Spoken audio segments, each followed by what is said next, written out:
Դիմում եմ դպրոցականներին, սիրելի աշակերտներ, լավ սովորեք, շատ լավ սովորեք, բայց մի զգուշացում,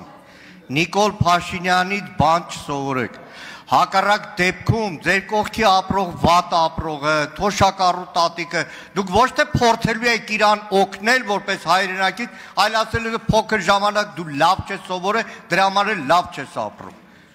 Այդ ոնց է ստացվում, Խաչիկ Սուքյասյանը լավ հյուրանոց է սարքում, պիցերիա է սարքում, բանկ է սարքում, կառավարությունը չգիտի ոնց սարքի։ Բա խեկդ է նստած, ձեր ամբողջ աշխատանքը զերոյացնում, ասում է բան չգիտեք, որ չգիտեք խեկդ է նստած։ Ինչ վերաբերում է Ղարաբաղյան շարժմանը, շարունակելով Խաչատրյան Արտուրին։ Դեռ 21 թվականին Ստալին, Բաղիրով, Բերիա, Ավիս, Նուրիջանյան էին ասում Ղարաբաղյան շարժում չպետք է լինի։ Հետո Սուսլովներ ասում չպետք է լինի, Կևորկովներ ասում չպետք է լինի, Էլչիբեյը, Մութալիբովը, այսպես ասում են, բայց Ղարաբաղյան շարժումը կար։ Ես ճիշտ ասած մինչև հարցից պատրաստվելը գնացի, փորձեցի նոթագրեմ, որ ինչ է Ղարաբաղյան շարժումը։ Ղարաբաղյան շարժումը շրջադարձային նշանակություն ունեցավ հայ ժողովրդի հետագա պատմության համար։ Հայաստանում եւ Արցախում ձևավորված համաժողովրդական շարժումը բացառիկ է իր հզորությամբ, խորապես ազգային է եւ ժողովրդավար։ Շարժումը մեր պետականության վերականգնման առաջին քայլը հանդիսացավ, որով վերագտանք ազատ եւ անկախ ապրելու մեր ճակատագիրը կերտելու եւ մեր ապագան տնօրինելու վճռականությունը։ Հետերվարյան շարժումը հայոց վերազարթոնքի մի բացառիկ օրինակ էր, որը ոգեշնչեց միլիոնների, մենք վերագտանք մեր ազգային միասնություն եւ այլն։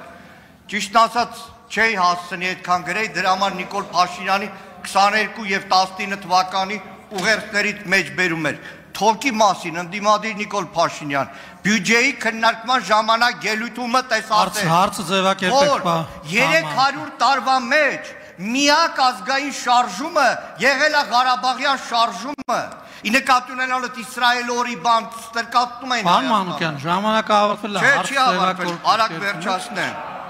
Արագ վերջացնեմ։ Հանջատեք, պարոն Մանուկյանը, խոսապ։ Դա ինչ է նշանակում չի ավարտվել։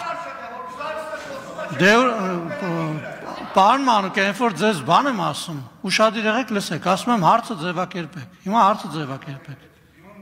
Սպասեք մի րոպե, թող միանա միկրոֆոնը, որ դիմում Նիկոլ Փաշինյանին, ուրիշներին կրթվելու դաս տալու փոխարեն ինքներդ կրթվեք։ Այն օրը հարցազրույցում Մինսկի խմբի ձևակերպում եք տվել, որ Մինսկի խումբը ձևավորվել է Ադրբեջանում տարածքում կոնֆլիկտի լուծման համար։ Գոնե Վիկիպեդիա կարդացեք։ Հարց ունեմ էլի, լավ ինչ հարցամ։ Այնուամենայնիվ կարձագանքի, պարոն վարչապետը, համեցեք։ Շնորհակալ եմ հարցի համար, պարոն Մանուկյան, եթե դուք ուղերձներն եք իմ մեջ բերում, ես ձեզ ավելի կարևոր բան կասեմ, ես իմ կյանքի առաջին ցույցին մասնակցել եմ 1988 թվականին, ես այդ ժամանակ եղել եմ 7-րդ կամ 8-րդ դասարանում եւ այլն։ Հա ինչ, այդ ուղերձները, որ մեջ բերում եք, այսինքն ինչի համար եք, բա հենց դրա մասին է խոսքը։ Հենց դրա մասին է խոսքը, բա հենց դրա ապացույցն է, որ այդ օրակարգի մեջ ընեն չի, որ մենք վայ ուրիշ տեղից եկել ենք, ուրիշ միջավայրից եկել ենք եւ ուրիշ բան ենք ասում, բայց մեր անցած ճանապարհն է, պետք է մի հատ հետ նայենք, պետք է մի հատ վերլուծենք, էդ էլ է կրթության մաս։ Ես ուրիշներին կոչ չեմ անում կրթության, ես ինքս ինձ եմ կոչ անում կրթության եւ իմ կրթության արդյունքներն եմ ձեզ ներկայացնում, այդ թվում այս հարցերի արձանագրման համատեքստում։ Եվ այո, ասում եմ, արձանագրում եմ։ Այդ բանը, այդ ուղերձները գնացել եք բան թաքուն ձեր ծանոթների միջոցով եք գտել, այդ ուղերձները իմ կայքում, իմ էջերում դրած է։ Դա ինչի մասին է բան անում։ Հիմա եկեք, եթե մենք էլ տենց փորփրենք, գնանք 88 թվականին եւ 90 թվականին Ղարաբաղյան շարժման վերաբերյալ դաշնակցության դիրքորոշումները հələ բացենք նայենք։ Մենք մի հատ տեսնենք, թե ինչի մասին էր այդ դիրքորոշումները, պաշտոնապես արձանագրված։ Այդ ինչի համար եք տեսարաններ, վայ երեխեք բան չսովորեք, հա, թող չսովորեն, թող ձեզնից սովորեն։ Կարծում եմ ձեզնից ավելի շատ բան կա սովորելու, թե ինչպիսին պետքա չլինի քաղաքական ուժը եւ падգամավորը։ Բայց հիմի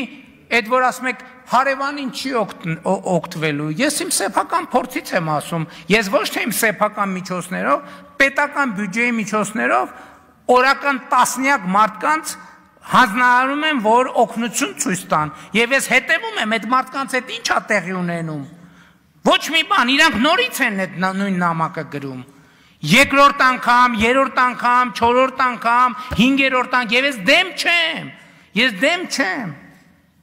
Ես ուզում եմ հասկանամ, այս մարդկանց կյանքում ինչ է փոխվելու, ինչ է փոխվել։ Եվ մենք մարդկանց այդ օգնություններով ստրեկացնում ենք։ Այդ ձեր իշխանության քաղաքական գիծն է եղել, որ լավ է 5000 դրամ արի քաղաքական դրախտ է։ 5000 դրամով կարելի է մարդուն ոնց ասես կառավարել։ Բայց այդ է եղել ձեր ամբողջ քաղաքականությունը։ Բայց եթե ձեզ համար կրթությունը կարևոր լիներ, ինչ ենք մենք այսօր ընկել բան, դպրոցում մանկապարտեզ կառուցելու մասին խոսում։ Երկրում տասնյակ դպրոցներ, հարյուրավոր դպրոցներ բան չունեն, մարզադահլիճ չունեն, որ երեխեքը բան ֆիզկուլտուրա անեն։ Բայց դրա համար սերունդի կեսը ինչքան հիվանդությունների ցանկ կա, պետք է բանը լինեն, այդ հիվանդությունների ցանկին համապատասխան են։ Բայց Ղարաբաղի մասին գոռալով չի։ Այո, մենք չենք շարունակելու Ղարաբաղի շարժումը։ Ուզում եք թռեք վերև, ուզում եք իջեք ցած։ Արձագանք։ Եվ ասում եմ, էլի ասում եմ պաշտոնապես։ Այդ տեսեք այսօր ազգային ժողովի նիստ է, եւ ես որպես Հայաստան ասում եմ դա Հայաստանի Հանրապետության պաշտոնական դիրքորոշումն է։ Հայաստանի Հանրապետության պաշտոնական դիրքորոշումն է։ Եթե Հայաստանի ժողովուրդը համաձայն չլինի իմ այս դիրքորոշման հետ, ես վաղը չեմ մյուս օրը որևէ պահի կդադարեմ լինել Հայաստանի Հանրապետության վարչապետ, դուք կդառնաք Հայաստանի Հանրապետության վարչապետ եւ կգաք այս ամբիոնից բան կանեք։ Կշարունակեք։ Արձագանք, խնդրեմ։ Որևէ մեր հայրենակցին օգնելը Նիկոլ Փաշինյանը իր ջեբից չի անում փող տալիս, է։ Հայաստանի Հանրապետության Նիկոլ Փաշինյանի ջեբում բանել չկա որ օգնի։ Հա, վայ քորանամ ես։ Երկրորդը Հայաստանի Հանրապետության քաղաքացու վրա համաձայն մեկ չգցեք 21 թվականին այն խոստումը որ քաղաքացին ասեց լավ ջանդամ թող Նիկոլ Փաշինյանը պաշտոնավարի, բայց այս ընթացքում ես վստահ եմ մի օր Հայաստանի Հանրապետության քաղաքացին Նիկոլ Փաշինյանին լարելու է, դա վստահ եղեք։ Մեկ էլ հիմա ոնց որ հասկանում եմ Ադրբեջանի հետ չստորագրված թղթի կետերը սկսել եք կատարել, այսինքն ինչ է նշանակում սպառնում եք էդ Հայաստանի պաշտոնական դիրքորոշումը, պապացային էլ կանչեք մեզ դահլիճից անեն։ Հա, էդի ձեր գործն է, չէ ինքն է կարա ասի, ասում է, հայ ժողովուրդը որոշում չի կայացրել։ Հայ ժողովուրդը 21 թվականին ուրիշ որոշում է կայացրել, այն ինչ որ չեք կատարել ձեր ծրագրում։ Պարոն Մանուկյան, հայ ժողովուրդը դե յուրե որոշումներ կայացնելու մեխանիզմ չունի։ Դե յուրե որոշում կայացնելու մեխանիզմ ունի Հայաստանի Հանրապետության ժողովուրդը, որ ունի հարաքվեների մեխանիզմ, ընտրությունների մեխանիզմ եւ այլն։ Այդ ձեզ պետք է այդ ապա կամ արտապետական մոտեցումը, ինչից հայ հեղափոխական դաշնակցությունը օգտվել, ասել է հայ ժողովուրդը դե սենց է, հայ ժողովուրդը սենց է մտածում, դե գնաց տուգի։ Ով է որոշել, ինչ իրավունքով, ընդհանրապես ինչ իրավունք ունեք դուք, ես կարող եմ ասել, ես ինչ իրավունք ունեմ խոսել Հայաստանի Հանրապետության ժողովրդի անունից։ Դուք ինչ իրավունք ունեք հայ ժողովրդի անունից խոսել։ Այդ մասով, բայց ոչ ավել։ Լրություն, դահլիճում, լրություն։ Այո, դուք կարող եք արտահայտել ձեր կարծիքը։